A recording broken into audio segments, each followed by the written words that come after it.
I volunteer in the wood shop at a living history museum where we recreate the life of an 1880s Ohio farm family. And in that wood shop we have a circa 1876 foot-powered lathe. You pedal it like you would a bicycle. It takes 3 people to operate the lathe, 2 to pedal, and 1 to man the tools and shape the piece. And my favorite thing to do in there is to make toys for the kids.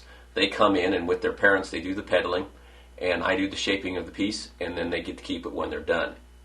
And this has forced me to become a much better and a more efficient turner than I had been in the past, because it requires considerable stamina to operate that lathe, so I have to plan my cuts very carefully and execute them almost perfectly so I can make the toy in the minimum amount of time before the visitors wear themselves out pedaling the lathe. And my favorite thing that I make on the lathe is a snowman. That's what I'm going to make here. And I have an 8-quarter block of basswood. I'd rather use like a soft maple or even a hard maple, but that stamina factor necessitates using the basswood. And I have here a story stick with my transition points on it. And the first tool I'm going to use is the roughing gouge, of course, where I'm going to turn it down to a cylinder. And once I pick up a tool, I'm not going to put it down until I've made every cut I can with it. That contributes significantly to the efficiency. And after it's down to a cylinder, then I'm going to take the 1/4-inch diamond-formed parting tool and cut down to the different diameters. And I have calipers set up for each of the major diameters of the snowman. And if I was working where there was better lighting, like there is here in my shop, I probably would only do the brim and the eyeball the others. But because it's quite dark in that shop without electricity, I need a little bit more to go by. And I'm going to start with the brim, because if I would turn the head and the hat down to diameter first, I'd be left with this large ring that I could fracture. So I want to get that brim down to its diameter before I move on so I don't fracture any off. Then after I get all the parts to their right diameter, I'm going to switch to the 3/8-inch fingernail gouge to round over the base and the chest, if a snowman has a chest, and the underneath side of his head. And here with this tool, quite easy to manipulate and not get a catch. So I want to go for a nice rounded shape, but I don't care if there's some grooves in it, that it's not perfect, because I'm going to clean that up with this tool, a skew, and the edge of this skew here has been ground to a slight curvature, and that really helps. It's not very easy to get this to catch either, but it's not very good for planing tapers, and because of that toe being ground back, won't get into some tight areas, but it's great for the larger diameter, smoothing those out. Then after I have those smoothed out, I'm going to switch to this, a more conventionally ground skew, and I'm going to use the toe of it to come in and clean up both sides of the brim, because the parting tool cuts kind of rough, so I'll make the brim thinner and much more clean. I'll also use it to establish a hat band, and then I'll use it to scoop out and shape the hat a little bit, and then I'll also use it to shape the top of the head underneath the hat, because again that ground off or rounded off skew wouldn't get up into there. So now I think I'm ready to start the lathe and do the shaping.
do is to take a handsaw and cut the bottom off and drill a few holes for the arms and the nose, and then they do the painting.